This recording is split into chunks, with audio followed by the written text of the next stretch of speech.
சார்ந்த பிரபலங்கள் அவர்களுடைய அனுபவங்களை நம்முடன் பகிர்ந்து கொள்ளும்போது அது நமக்கு சிறந்த தூண்டுகோலாக அமைகின்றது. அந்த வகையில் இன்றைய சிறப்பு விருந்தினர் யார் என்பதை பற்றியும் அவர்கள் என்ன செய்திகள் நம்முடன் பகிர்ந்து கொள்ளப் போகிறார் என்பதையும் பார்க்கலாம். நம் வீடியோ நிகழ்ச்சியின் அடுத்த பகுதியாக வரவிருப்பது சிறப்பு விருந்தினர் பகுதி.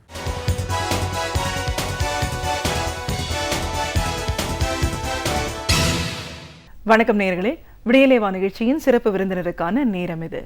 இன்றைய சிறப்பு விருந்தினர் கல்வி ஆலோசகர், சுருக்கெழுத்தாளர்கள் சங்கத்தின் கௌரவ தலைவர் திரு SR சிவசுப்பிரமணியம் அவர்கள்.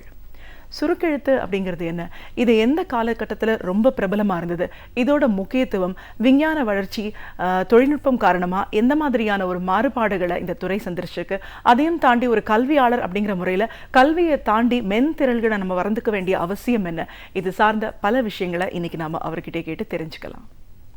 வணக்கம் சார். வணக்கம். சுருக்கெழுத்தாளர்களின் சங்கத்தோட கௌரவ தலைவர் அப்படிங்கிற முறையில் முதல்ல எங்கள் நிகழ்ச்சிக்கு உங்களை வரவேற்கிறோம் சார். நன்றி. இந்த துறை சார்ந்த விஷயங்கள் பேசுறதுக்கு முன்னாடி அடிப்படையில் ஒரு துறை வளருது அப்படிங்கிறதையும் தாண்டி ஒரு சேவை மனப்பான்மையோடு அதை செய்யும்போது அதோட முக்கியத்துவம் இன்னும் அதிகப்படியாகுது. இந்த சுருக்கெழுத்தாளர்கள் சங்கம் இது உருவான விதம், யாரால் இது உருவாக்கப்பட்டது, இதோட இன்னைக்கு பயணம் எப்படி இருக்குது, இந்த பிளாட்டினம் ஜூபிலி 75 ஆண்டுகளை நிறைவு செய்கிற இந்த காலகட்டத்தில் ஒவ்வொரு நிலையிலையும் நிறைய பேருக்கு உதவி செய்கிற ஒரு மனப்பான்மையோட நிறைய பேர் செஞ்சுருக்காங்க. நீங்கள் இந்த சங்கத்தோட ஒரு 20 ஆண்டுகளாக உங்களை இணைச்சிட்டு நீங்கள் பணியாற்றிட்டு இருக்கீங்க. குறிப்பாக பெண்கள் அப்படின்னு வரும்போது வாழ்க்கையில் அடிமட்டத்தில் இருக்கிற மக்கள், பெண்கள்னு சொல்லும்போது ஒரு தனியாக இருக்கிறவங்க, சுயமாக தொழில் பண்ணணும், வாழ்க்கையில் ரொம்ப அடிப்படையாக தேவையே இல்லாத ஒருத்தங்கன்னு வரும்போதும் சரி, ஒரு திருநங்கைகளுக்கும் சரி, அவங்களுக்கான ஒரு மறுவாழ்வு அப்படின்னு கொடுக்கும்போது இந்த நிறுவனம் மூலமாக இலவச பயிற்சிகள்லாம் கொடுத்துருக்கீங்க. ஸோ இந்த பயிற்சி, இந்த நிறுவனம் எப்படி செயல்படுது, இந்த பயிற்சியோட தேவை எப்படி இருக்கு, என்ன மாதிரியான மாற்றங்கள் இன்னைக்கு இதில் நடந்திருக்கு அப்படின்னு நிறைய விஷயங்களை எங்கள் நேர்களோட முழுமையாக பகிர்ந்துக்கணும் சார். கண்டிப்பாக. அடிப்படையில் உங்களை பார்த்தீங்கன்னா நீங்கள் ஒரு பிகாம் காமர்ஸ் கிராஜுவேட் அப்படின்னாலும் இந்த செயலாளர் அப்படிங்கிற ஒரு இந்த செக்ரட்டரியல் இதுதான் உங்களுடைய முதல் பணியாக இருந்திருக்கு. அதுலேருந்து தான் உங்களோட பயணத்தை தொடர்ந்துருக்கீங்க. அப்படின்னும் போது இந்த துறை சார்ந்த முக்கியத்துவம் அந்த காலகட்டத்தில் எப்படி இருந்துச்சு, இந்த மாதிரி ஒரு செயலாளர் செக்ரட்டரி அப்படின்ற உங்களோட பொறுப்புகள் என்ன, அதெல்லாம் தாண்டி அதுதான் உங்களை இந்த மாதிரியான ஒரு சங்கத்தோட உங்களை இணைச்சிக்கிறதுக்கு ஒரு அடிப்படை காரணமாக இருந்துச்சா அப்படிங்கிறதுல நம்ம பேசணும் சார். முதல்ல உங்களோட இந்த பயணத்தோட ஆரம்பம் பற்றி சொல்லுங்க. என்னுடைய பயணம் இந்த சுருக்கெழுத்தாளர்கள் சங்கத்தில் எப்படி ஆரம்பிச்சது அப்படின்னா, 1995 என்னுடைய father late Sevaratna SP Ramaswamy அப்படின்னு அவர் தான் வந்து இந்த இன்ஸ்டியூஷனை வந்து ஒரு ஸ்டேஜுக்கு கொண்டு வந்தார். அதாவது 89 அவர் வந்து he took over the presidentship of the institution. அதுக்கப்புறம் வந்து ஒரு 25 ஆண்டுகளாக 26 ஆண்டுகளாக வந்து அவர் நிறைய சிறப்பாக வந்து பணியாற்றினாருங்க. பணியாற்றுவதன் மூலமாக எனக்கு வந்து இந்த இன்ஸ்டியூஷனுக்குள்ளே வரக்கூடிய ஒரு வாய்ப்புகள் உருவாச்சு ரொம்ப ஏர்லி ஸ்டேஜஸ்லேயே. ஸோ அப்போ வந்து நம்ம வந்து வாழ்க்கையை வந்து ரொம்ப ஜாலியாக சுற்றிக்கிட்டு இருந்த ஒரு காலகட்டத்தில் வந்து இன்ஸ்டியூஷனில் வந்து பார்க்கும்போது லைஃப்பை பற்றி யோசிக்கக்கூடிய ஆட்கள் நிறைய பேர் இருந்தாங்க.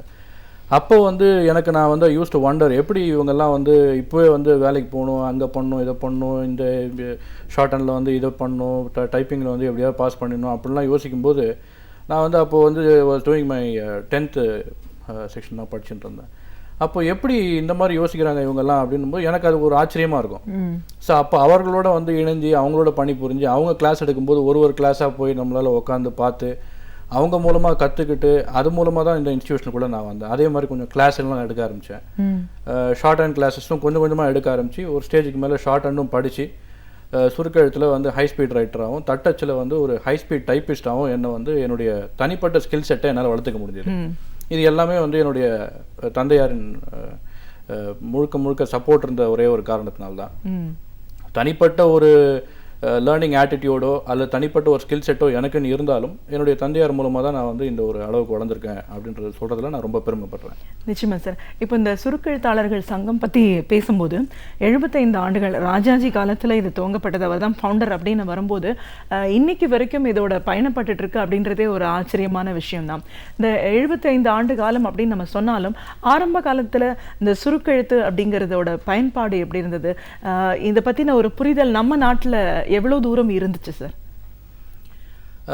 நீங்கள் சொன்ன மாதிரி நம்ம இன்ஸ்டியூஷன் வந்து ரொம்ப கௌரவமான ஒரு கௌரவ பெற்ற ஒரு இன்ஸ்டியூஷன். ஏன்னா நம்ம இந்தியாவுடைய first governor general of India மூதறிஞர் திரு ராஜாஜி அவர்களுடைய திருக்கரங்களால் அடிக்கல் நாட்டப்பட்டு திறந்து வைக்கப்பட்டது. அவருடைய ஒரு ஆர்வம் தான் மற்றவங்க எல்லாரையுமே வந்து ஒரு தூண்டுகோலாக இருந்தது அப்படின்னு சொல்லலாம். என்னென்னா அவர் வந்து அந்த இன்ஸ்டியூஷனில் ஃபவுண்டேஷன் ஸ்டோன் லே பண்ணிவிட்டு அவருடைய சர்க்கிளில் வந்து சொல்லப்பட்டதாக வந்து இன்ஸ்டியூஷனில் ஒரு பதிவு இருக்குது, அதை பேஸ் பண்ணி சொல்கிறேன். நான் வந்து ஸ்டெனோகிராஃபர் ஆகணும்னு ஆசைப்பட்டேன், என்னால் வந்து எனக்கு டைம் கிடைக்கல. ஆனால் வந்து ஃபார்ச்சுனேட்லி எனக்கு வந்து சுற்றி எனக்கு நிறைய ஸ்டெனோகிராஃபர்ஸ் இருக்காங்க, அதனால தான் என்னால் சக்ஸஸ்ஃபுல்லான ஒரு பொலிட்டீஷியனாக இருக்க முடியுது, ஃபிலாந்த்ரபிஸ்டாகவும் இருக்க முடியுது அப்படின்னு ராஜாஜியோடைய வாயாலே அவர் சொல்லியிருக்கிறதா ஒரு பதிவு இருக்குது. இது என் சுப்பிரமணிய ஐயர் அப்படின்னு வந்து ஒருத்தர், அவர் தான் வந்து தமிழ் ஷார்ட் ஹேண்டுடைய இன்வென்டர் அண்ட் ஃபவுண்டர். அவர் தான் வந்து நம்மளுடைய ஃபஸ்ட்டு பிரசிடெண்ட்டு. ஆரம்பிக்கப்பட்ட பர்பஸ் வந்து சுருக்கெழுத்தை ப்ரமோட் பண்ணணும் அப்படின்ற ஒரே நோக்கத்தோடு தான் ஆரம்பிக்கப்பட்டது இந்த இன்ஸ்டியூஷன். எப்போ வந்து நீங்கள் சொல்கிற மாதிரி இந்த மாறுதல்கள் காலகட்டங்கள் எங்கே பயன்படுது, இன்றைக்கி எங்கே பயன்படுது அப்படின்றத பற்றி நம்ம பேசுறதுக்கு முன்னாடி எங்கே பயன்பட்டுது, ஐ மீன் 1990s அது எப்படி இருந்தது, இன்றைக்கி எப்படி இருக்குன்றதை பற்றியும் நம்ம லேட்டராக பேசலாம். ஸோ இதனுடைய பயன்பாடு வந்து 1990s ரொம்ப அதிகமாகவே இருந்தது, அளவுக்கு அதிகமாகவே இருந்ததுன்னு சொல்லலாம். At least up to 1990s. ஏன்னா ஒரு ஸ்டேஜில் ஒரு காலகட்டத்தில் வந்து ஒரு SSLC படித்து முடித்தவங்க என்ன பண்ணுறது அப்படின்னு யோசிக்கும்போது சில பேர் 8th ஸ்டாண்டர்ட் 9th ஸ்டாண்டர்ட்லேயே வந்து இந்த ஸ்கில் செட்டை டெவலப் பண்ணிக்குவாங்க. எப்படின்னா வந்து நான் நல்ல டைப்பிஸ்ட்டாக இருக்கணும், நல்ல ஷார்ட் ஹேண்ட் வந்து ப்ராக்டிஸ் பண்ணணும் அப்படின்ட்டு டைப்ரைட்டிங் இன்ஸ்டியூஷன்ஸ் அப்போ நிறையா இருந்தது. நிறையா டைப்ரைட்டிங் இன்ஸ்டியூஷன்ஸில் போய் டைப்பிங் கற்றுப்பாங்க. அதே மாதிரி ஷார்ட் ஹேண்ட் இன்ஸ்டியூஷன்ஸில் போய்ட்டு ஷார்ட் ஹேண்டும் கற்றுப்பாங்க. சில இன்ஸ்டியூஷன்ஸில் வந்து typewriting as well as shorthand ரெண்டுமே இருந்தது. ஸோ அப்படி இருந்த காலகட்டத்தில் நம்ம எப்படி ட்ரைனிங் கொடுத்துருந்தோம் அப்படின்னா, நம்ம வந்து ஒரு கிளாஸ் ரூமில் வந்து குறைஞ்சபட்சம் ஒரு 100 பேர் 120 பேர் வந்து ட்ரைனிங்காக வருவாங்க அந்த 90sலேயே. அப்போ எந்தெந்த ஃபேர்ம்ஸில் வந்து இவங்களுக்கு டிமாண்ட்ஸ் அதிகமாக இருந்தது அப்படின்னா, ப்ரைவேட் ஃபேர்ம்ஸ்லேயும் இருந்தது, பப்ளிக் அண்டர்டேக்கிங்ஸ்லேயும் வந்தது. குறிப்பாக ஜுடிஷியல் ஃபேர்மில் அதே மாதிரி ஈவன் அந்த காலகட்டத்திலேயே மெடிக்கல் டிரான்ஸ்கிரிப்ஷன் இருந்தது, மெடிக்கல் டிரான்ஸ்கிரிப்ஷன் ஃபீல்ட்லேயும் இருக்குது. அதே மாதிரி இன்றைக்கி பார்த்தீங்கன்னா இந்த இன்ஃபர்மேஷன் டெக்னாலஜி துறையில் வந்து executive secretary to vice president அந்த மாதிரியான பொசிஷன்ஸ்லாம் இருக்குது. ஸோ இவங்களுக்கு வந்து நம்ம ட்ரைனிங் கொடுக்கறது அப்படின்னு வரும்போது 90s வந்து கொஞ்சம் அவ்வளோ அதிகப்படியாகவே இருந்தது. அது ஒரு ஸ்டேஜுக்கு மேலே டெட்டீரியரேட் ஆச்சுன்னு சொல்ல முடியாது. அதுக்கு வந்து அபண்டன்ஸ் ஆஃப் ஜாப் ஆப்பர்ச்சுனிட்டிஸ் இருந்தாலும் இன்றைக்கி வந்து அவேர்னஸ் வந்து மக்கள் மத்தியில் கொஞ்சம் கம்மியாக இருக்குன்றது தான் ஒரு நியாயமான ஒரு விஷயமா இருக்குது. ஆங்கிலத்தில் ஸ்டெனோகிராஃபி அப்படின்னு நம்ம சொல்லி ஸ்டெனோகிராஃபி கோர்ஸ் படிக்குவாங்க அப்படின்னா எல்லாம் ஸ்டெகனோகிராஃபியாக தான் கேட்குறாங்க. எல்லாருக்கும் அதுதான் ஞாபகமாக இருக்கே தவிர ஸ்டெனோகிராஃபின்றது ஞாபகம் இல்லை, அவ்வளோதான். அதில் வந்து எவ்வளோ வேலை வாய்ப்புகள் இருக்குது அப்படின்னு பார்த்தோம்னா, இப்போ வந்து இன்றைக்கி ஒரு 1:10 ரேஷியோவில் நம்ம தான் சொல்ல முடியும். ஏன்னா ஒரு நாளைக்கு வந்து குறைஞ்சபட்சம் ஒரு 10லேருந்து 15 கம்பெனிஸ் வந்து எங்களுக்கு கால் பண்ணுறாங்க வேலைவாய்ப்பு விஷயமாக. எங்களுக்கு கேண்டிடேட்ஸ் வேணும், எப்படியாவது நீங்கள் வந்து உங்கள் ட்ரைனிங் இன்ஸ்டியூஷன்லேருந்து கேண்டிடேட்ஸ் வந்து ஸ்பான்சர் பண்ணுங்கள், எங்களுக்கு எப்படியாவது கொடுங்க, உங்ககிட்ட படித்த ஸ்டூடெண்ட்ஸே எங்களுக்கு வந்தாலும் வந்து ரொம்ப ரொம்ப சந்தோஷம் தான் அப்படின்னு சொல்லும்போது எங்களுக்கு கேட்குறதுக்கு மகிழ்ச்சியாக இருக்குது. ஆனால் நாங்கள் போய் கிளாஸில் சர்க்குலரில் கொடுத்து எல்லாம் அனௌன்ஸ் பண்ணாலும் அந்த ஒரு 10 வேகன்சிஸ் இருக்குன்னா அதில் ஒன்று தான் ஃபில் ஆகுது. ஈவன் தமிழ்நாடு அரசு தமிழ்நாடு கவர்மெண்ட்லேயே பார்த்தீங்கன்னா கூட ஒரு 38-39 டிபார்ட்மெண்ட்ஸ் இருக்குன்னா எல்லா டிபார்ட்மெண்ட்ஸ்லையுமே வந்து ஸ்டெனோகிராஃபி அப்படின்றதுல ஒரு வேகன்சி இருக்குது. குறைஞ்சபட்சம் ஒரு 2 வேகன்சிஸாவது இருக்கும், சின்ன டிபார்ட்மெண்ட்டாக இருந்தாலும் கூட. ஆனால் அந்த வேகன்சிஸ் ஃபில்லப் ஆகும்போது அது வந்து இந்த 1:6 ரேஷியோவில் தான் வந்து ஃபில்லப் ஆகுது. 6 வேகன்சிஸ் இருக்குது, ஆனால் ஒன்று தான் ஃபில்லப் ஆகுது. ஸோ அது வந்து கொஞ்சம் வருத்தப்படக்கூடிய ஒரு விஷயமாக தான் இருக்குது. ஆனால் அதை வந்து டெவலப் பண்ணுறதுக்கு நாங்கள் என்னென்ன பண்ணுறோம் அப்படின்னா, முதல்ல நீங்கள் சொல்கிற மாதிரி ஏர்லி 90s வந்து ஷார்ட் ஹேண்ட் அண்ட் டைப்ரைட்டிங் தெரிஞ்சிருந்தாலே போகிறோம் அப்படின்னு இருந்த காலகட்டத்தில் கம்ப்யூட்டர்ஸ் உள்ளே வந்தது. கம்ப்யூட்டர்ஸ் உள்ளே வந்த உடனே சரி நம்ம வந்து அப்போது கம்ப்யூட்டர் தான் எல்லாமே போல இருக்குது, இனிமேல் வந்து கம்ப்யூட்டரில் தான் போய் எல்லாத்தையும் டைப் பண்ண ஆரம்பிச்சிடும். So digitalization it's world of digitalization, நம்ம வந்து அங்கே தான் போய் எல்லாத்தையும் வந்து பண்ணிக்கணும் அப்படின்னும்போது இந்த ஷார்ட் ஹேண்ட் டைப்பிங் இதெல்லாம் தெரிய வேண்டிய நெசசிட்டி இல்லை அப்படின்ற ஒரு கன்க்ளூஷனுக்கு வந்துட்டாங்க ஒரு சிலர். வரும்போது என்ன ஆச்சுன்னா அங்கே வந்து பேக்கேஜஸும் கொஞ்சம் அட்ராக்டிவாக ஆஃபர் பண்ண ஆரம்பித்தாங்க. ஸோ எல்லோரும் வந்து ஸ்கில் செட்டை டெவலப் பண்ணுறதுக்கு பதிலாக பேக்கேஜஸ் பின்னாடி போனதுனால இந்த ஒரு சின்ன ஒரு ஷார்ட்டேஜ் இருக்குது.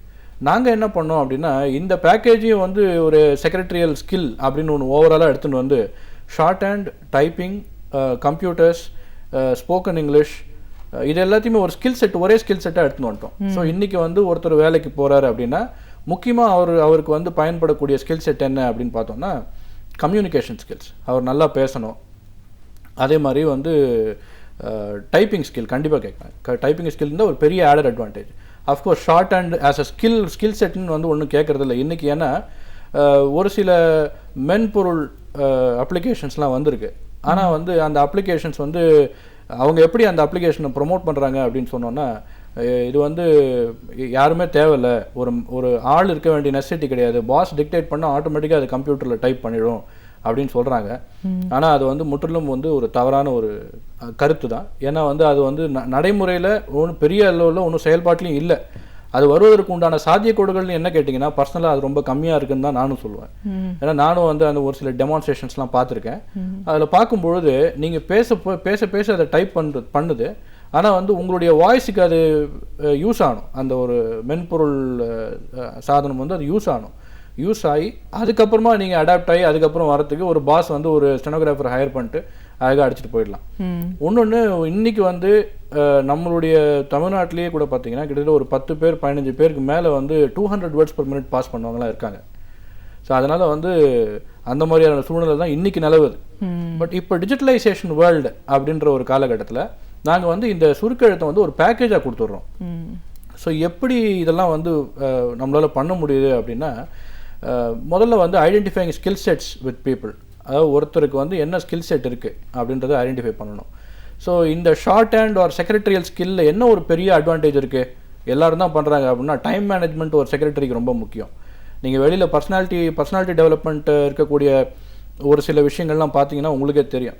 பர்சனாலிட்டி டெவலப்மெண்ட்டில் வந்து ஒரு கோர்ஸாக எடுக்கிறாங்க. அது செக்ரட்டரிக்கு ரொம்ப அவசியம். ஒரு செக்ரட்டரிக்கு shorthand and typewriting நீங்கள் வந்து பண்ணும்பொழுது காதில் கேட்குறது வந்து கையில் டைப் பண்ணுறது ஒரு ஆளுடைய வேலை கிடையாது.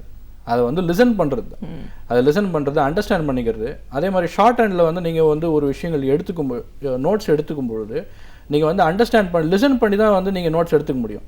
அதே மாதிரி டிரான்ஸ்கிரிப்ஷன் அப்படின்னு ஒன்று இருக்குது. ஸோ நீங்கள் ஷார்ட் ஹேண்டில் எழுதின ஒரு ஃபார்ம் பேர் வந்து லித்தோகிராஃபி அப்படின்னு சொல்லுவாங்க. அந்த லித்தோகிராஃபின்ற ஃபார்மை வந்து நீங்கள் டிரான்ஸ்கிரைப் பண்ணும்பொழுது ஒரு ஆங்கிலத்திலையாக இருக்கட்டும் இல்லை தமிழ்லையாக இருக்கட்டும், இந்த முறை, அந்த டிரான்ஸ்கிரிப்ஷன் பண்ணக்கூடிய முறை வந்து சரியாக இருக்கா, ஏதோ இந்த வார்த்தைகள் தான் வந்துதா, இதுதான் நம்ம கேட்டோமா, ஒரு சில சின்ன சின்ன தவறுகள் நடக்கிறதுக்கு அங்கங்கே பாசிபிலிட்டிஸ் இருக்குது. ஆனால் அந்த தவறுகளையும் சரி பண்ணணும் அப்படின்னா அதுக்கு வந்து அந்த ஷார்ட் ஹேண்டுடைய முக்கியத்துவம் ரொம்ப அவசியம். ஸோ லிசனிங் ஸ்கில்ஸ் அது உள்ளே ஆட்டோமேட்டிக்காக வந்துடுது. டைம் மேனேஜ்மெண்ட் வந்துடுறது. எஃபெக்டிவ் கம்யூனிகேஷன், அவங்க வந்து மாற்றி டிக்டேஷன் கொடுக்கும்போது ஆட்டோமேட்டிக்காக அந்த ஆங்கில வார்த்தைகளோ தமிழ் சொற்களோ வாயில் வந்துட்டே இருக்கும்போது ஆட்டோமேட்டிக்காக அவங்களுக்கு அந்த உச்சரிப்புடைய ஸ்கில் செட் வந்து டெவலப் ஆகுது. ஸோ அதுவும் வந்து ஒரு ஆடட் அட்வான்டேஜ் தான். சுருக்கெழுத்தாளர்கள் சங்கத்தோட கௌரவ தலைவர் அப்படிங்கிற முறையிலையும் அடிப்படையில் ஒரு செக்ரட்டரி, ஒரு செயலாளராக உங்களோட பணியை நீங்கள் தொடங்கியிருக்கீங்க அப்படிங்கிற முறையிலையும் இன்றைக்கி இந்த செயலாளர் அப்படிங்கிற பணி எவ்வளோ முக்கியத்துவம் வாய்ந்தது, அதுலேயும் சுருக்கெழுத்து கற்றுக்க வேண்டிய அவசியம் எவ்வளோ முக்கியம், அதன் மூலமாக நம்ம எந்த மாதிரியான விஷயங்கள் எல்லாம் சாதிக்க முடியும், ஒரு காலகட்டத்தில் அந்த நிலை எப்படி மாறுச்சு, அதுக்கப்புறமான பயிற்சிகள்னு வரும்போது எதெல்லாம் கூடுதலாக இந்த நிறுவனம் பயிற்சி கொடுத்துச்சுன்னு நிறைய விஷயங்களை பேசிகிட்டு இருக்கோம். ஸோ இந்த மாதிரியான ஒரு பயிற்சி முடிச்சதுக்கு அப்புறமா, ஏன்னா நீங்களே ஒரு செக்ரட்டரி, ஒரு அந்த பதவியில் பொறுப்பில் இருந்திருக்கீங்க அப்படின்னு வரும்போது ஒரு இந்த திறன்கள் எல்லாம் ஒரு பேக்கேஜில் கொடுக்குறீங்க அப்படின்னாலும் இதிலிருந்து வெளியில் வரவங்களுக்கு என்ன மாதிரியான ஒரு வேலை வாய்ப்புகள் அப்போது இருந்துச்சு சார்? அப்போவும் சரி இப்போவும் சரி வேலை வாய்ப்புகள் இவர்களுக்கு அதிகமாகவே இருந்து கொண்டிருக்கிறது. அப்போ வந்து ஆஸ் அகெயின்ஸ்ட் நான் சொன்ன மாதிரி நம்பர் ஆஃப் வேகன்சிஸ் 10 வேகன்சி இருக்குது அப்படின்னா 10 வேகன்சியும் அப்போ அந்த காலகட்டத்தில் ஃபில் ஆகிடும். இன்றைக்கி வந்து அந்த 10 வேகன்சிக்கு 1 இல்லை 2 ஃபில் ஆகிறது கொஞ்சம் பெரிய விஷயமா இருக்குது. இன்றைக்கி படிக்க வரவங்க கம்மியாக இருக்காங்க. அந்த காலத்தில் நம்ம கேட்கவே வேண்டாம். அப்போல்லாம் வந்து இந்த ஷார்ட் ஹேண்ட் டைப் ரைட்டிங் இல்லைன்னா வந்து எக்ஸ்ட்ரா ஸ்கில் இல்லை அப்பார்ட் ஃப்ரம் தேர் அகாடமிக்ஸ்னால் வெளியில் போகிறதே கொஞ்சம் கஷ்டமான விஷயமா இருந்தது, apart from professional education. So இப்போ இந்த இருக்கிற காலகட்டத்தில் வந்து டிஜிட்டலைசேஷனில் shorthand is a must, typewriting is a must அப்படின்றது என்னுடைய தனிப்பட்ட கருத்து. என்னென்னா நம்ம வந்து டைப் பண்ணுறது ஒரு கம்ப்யூட்டரில் டைப் பண்ணுறோம். இன்றைக்கி எந்தெந்த துறைகளில் அப்படின்றத நான் ஏற்கனவே சொல்லிட்டேன். மெடிக்கல் டிரான்ஸ்கிரிப்ஷன் ஃபீல்டில் நிறையா கேட்குறாங்க, ஜுடிஷியல் ஃபர்மில் கேட்குறாங்க. இன்றைக்கி நாங்களே வந்து எங்ககிட்டயே வந்து நிறைய ப்ரொஃபஷனல் அசைன்மெண்ட்ஸ் நிறையா வருது. ஸோ ஒரு ஸ்டேட் பேங்க் ஆஃப் இந்தியாவாகட்டும், அல்லது வந்து ஒரு ஆர்ஆர்பி ஆகட்டும், அல்லது ஒரு ஏர்போர்ட்ஸ் அத்தாரிட்டி ஆஃப் இந்தியா ஆகட்டும், ஒரு சென்ட்ரல் கவர்மெண்ட் ஆகட்டும், ஒரு ஸ்டேட் கவர்மெண்ட் ஆகட்டும், எந்த ஒரு பப்ளிக் செக்டார், ப்ரைவேட் செக்டார், எந்த அண்டர்டேக்கிங்ஸ் ஆகட்டும், அவங்க வந்து இன்றைக்கி வந்து ரெக்ரூட்மெண்ட் எடுத்துட்டு தான் இருக்காங்க, அதுக்கும் ஆட்கள் வந்துன்னு தான் இருக்காங்க. ஒன்றே ஒன்று என்னென்னா, அவேர்னஸ் இல்லாத ஒரே ஒரு காரணத்தினால யாரும் வந்து அதை டேக்கப் பண்ண வர்றதில்லை. இன்னொன்று, பேக்கேஜஸ் அப்படின்ற ஒரு விஷயத்தில் வந்து ரொம்ப அட்ராக்டிவ் ஆகிடுறாங்க எல்லாருமே.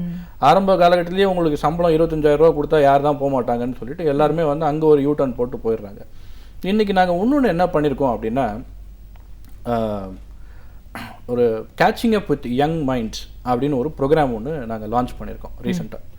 So catching up with young minds அப்படின்றதில் என்ன பண்ணுறோம் அப்படின்னா, ஒரு காலேஜஸ்லேயும் போய் ஃபைனல் இயர் வந்து பாஸ் அவுட் ஆகி போன ஸ்டூடெண்ட்ஸ், அதே மாதிரி ஃபைனல் இயர் வந்து படிச்சுட்டு இருக்கிற ஸ்டூடெண்ட்ஸ், இவங்க எல்லாருக்கும் வந்து ஒரு சின்ன ரெப்பாசிட்டரி, ஒரு களஞ்சியம் மாதிரி ஒன்று கலெக்ட் பண்ணி இவங்க எல்லாரையும் கூப்பிட்டு இன்ட்ராக்ட் பண்ண வைக்கிறோம்.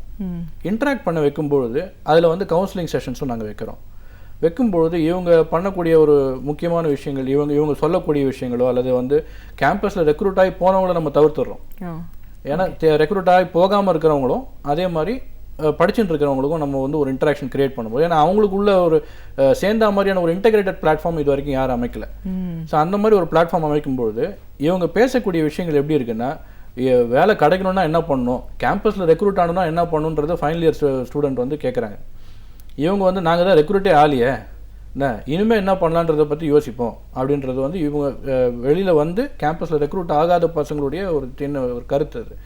ஸோ இவங்கெல்லாம் இன்ட்ராக்ட் பண்ண விடும்போது ஏன் ரெக்ரூட் ஆகலை அப்படின்னு அவங்கள கேட்டு அந்த ஒரு ஃபீட்பேக்கை வந்து ஃபைனல் இயர் ஸ்டூடெண்ட்ஸ்க்கு கொடுக்கும்போது கம்யூனிகேஷன் ஸ்கில் இல்லை, மெயினாக கம்யூனிகேஷன் ஸ்கில் இல்லை, அவங்க கேட்ட கேள்வி எனக்கு புரியல. ஸோ லிசனிங் ஸ்கில் வந்து அங்கே கொஞ்சம் ஒரு லேக்கடைசிக்கலாக இருந்திருக்கு, ஒரு லேகிங்காக இருந்திருக்கு. ஸோ இந்த மாதிரி விஷயங்களை வந்து நம்ம எப்படி ஃபில் பண்ணலாம் அப்படின்னு யோசிக்கும்போது, சரி எக்ஸிக்யூட்டிவ் செக்ரட்டரிஷிப் அப்படின்னு ஒன்று இருக்குது. இங்கே வந்து நாங்கள் வந்து எம்எஸ் ஆஃபீஸ் ஆகட்டும், டேலி ஆகட்டும், ஷார்ட் ஹேண்ட் ஆகட்டும், டைப் ரைட்டிங் ஆகட்டும், ஸ்போக்கன் இங்கிலீஷ் ஆகட்டும், இது எல்லாத்தையும் வந்து இன்க்ளூடிங் புக் கீப்பிங் ஆகட்டும், ஒரு நெசசிட்டியாக ஒரு அடிஷ்னல் அட்வான்டேஜாக எல்லாத்தையுமே வந்து ஒரு பேக்கேஜாக கொடுக்குறோம். இந்த பேக்கேஜை நீங்கள் படிங்க, ஒரு 2 to 3 months தான் இதை நீங்கள் படிங்க. இதை படிச்சுட்டு நீங்கள் வெளில வரும்போது உங்களுடைய ஸ்கில் செட் வந்து இப்போ எந்த அளவுக்கு டெவலப் ஆகிருக்குன்றதை நம்ம லீவரேஜ் பண்ணி பார்க்கலாம். முதல்ல ஸ்கில் செட்டை வளர்த்துங்க. எனக்கு கூட படித்தவர் வந்து ஒருத்தர் 50,000 ரூபா வாங்குறாருன்றதுனால எனக்கு இன்றைக்கி 50,000 ரூபா வாங்க முடியும், எப்படியாவது 50,000 ரூபா தான் நான் வேலைக்கு சேரணும் அப்படின்னு வந்து ஒத்த காலம் நின்றுன்றது தான் அது கொஞ்சம் கஷ்டம்.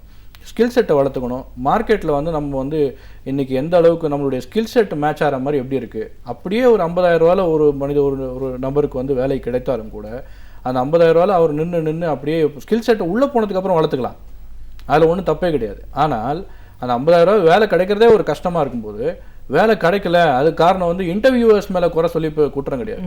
நம்மளுடைய ஸ்கில் செட்டை வளர்த்துக்கிறதுல நம்ம இன்னும் ஆர்வமாக இருக்கணும். அடுத்தவர்கள் வந்து 50,000 ரூபா வாங்குறாருன்ற ஒரே காரணத்தினால நம்மளும் வந்து நாளைக்கே அந்த 50,000 ரூபா சம்பளத்தில் போயிடணும் அப்படின்றது நம்ம நினைக்க முடியாது. நிச்சயமா சார், இதுதான் இன்னைக்கு இருக்கிற யங்ஸ்டர்ஸ் வந்து கண்டிப்பாக மனசில் வச்சுக்கணும்.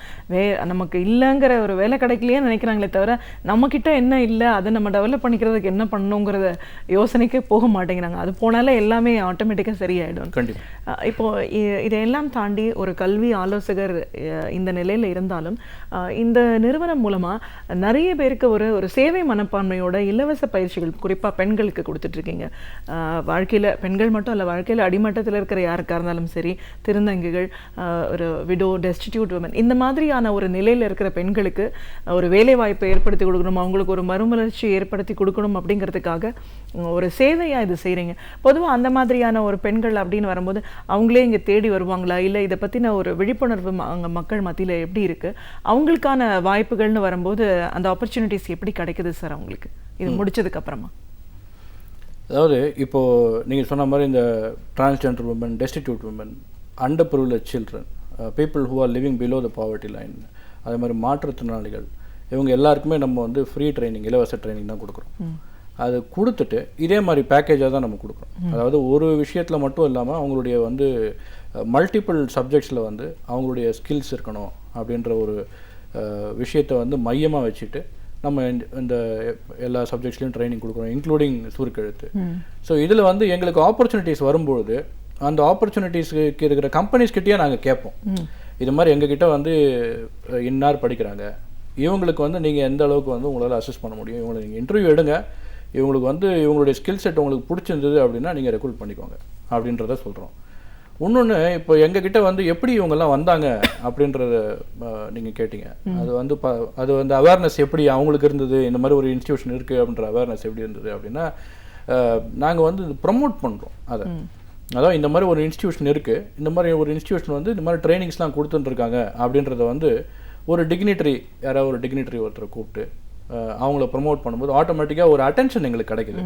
அந்த அட்டென்ஷனில் நம்ம வந்து அதை ப்ரமோட் பண்ணும்போது இதை வந்து மெயின்டைன் பண்ண, இப்போ ஃபிசிக்கலி சேலஞ்சுன்னு எடுத்திங்கன்னா ஃபிசிக்கலி சேலஞ்சுக்கு ஒரு தனியாக ஒரு சில இன்ஸ்டிடியூஷன்ஸ்லாம் இருக்குது. அந்த ஃபிசிக்கலி சேலஞ்சுடைய விஷயத்தை போக்குறதுக்கு, அவங்களுடைய குறைகளை வந்து தீர்க்கறதுக்காக ஒரு சில இன்ஸ்டிடியூஷன்ஸ் இருக்குது. ஸோ அவங்க வந்து அப்ரோச் பண்ணுவாங்க. நான் அவங்களது பார்த்தேன், இது மாதிரி வந்து நாங்கள் வந்து ஒரு 20 பேர் உங்களுக்கு அனுப்புகிறோம் ட்ரைனிங்க்குன்னு சொல்லுவாங்க. அதே மாதிரி சில பீப்புள் வந்து will be sponsored by Rotary, Lions, இந்த மாதிரி லயன்ஸ் கிளப்பில், ரோட்டரி கிளப்லேருந்து சில பேர் வந்து என்ன பண்ணுவாங்கன்னா, எங்ககிட்ட ஆட்கள் இருக்காங்க, உங்ககிட்ட அனுப்புகிறோம், நீங்கள் ட்ரைனிங் கொடுத்துருங்க ஃப்ரீயாக அப்படின்னு சொல்லுவாங்க. ஸோ நாங்கள் வந்து அதெல்லாம் எடுத்துக்கிட்டு அந்த மாதிரி பண்ணுறோம்.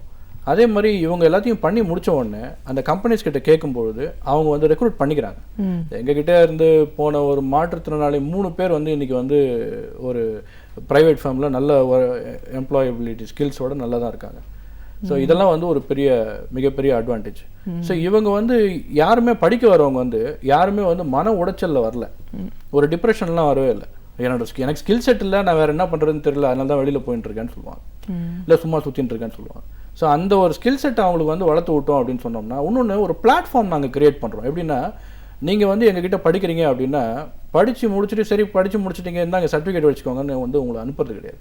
நீங்கள் என்ன நாங்கள் வந்து என்ன பண்ணுறோம், உங்களுக்கு வந்து கோச்சிங் எடுக்கிறதுல உங்களுக்கு இன்ட்ரெஸ்ட் இருக்கா, நீங்கள் படித்தது ஒன்று, நீங்கள் படித்தது இன்னொருத்தருக்கு சொல்லி பார்க்கும்போது அல்லது சொல்லி காட்டும்பொழுது உங்களுக்கு இன்னும் அது வந்து மைண்டில் இன்னும் அதிகமாக நிற்கும் அப்படின்றது பொதுவான ஒரு கருத்து. ஸோ அதை நாங்கள் என்ன பண்ணுறோம்னா, இன்டர்ன்ஷிப் ப்ரோக்ராம் அப்படின்ற ஒரு வகையில் உங்களையும் வந்து நீங்கள் கிளாஸ் எடுங்க அப்படின்னு சொல்லுவோம்.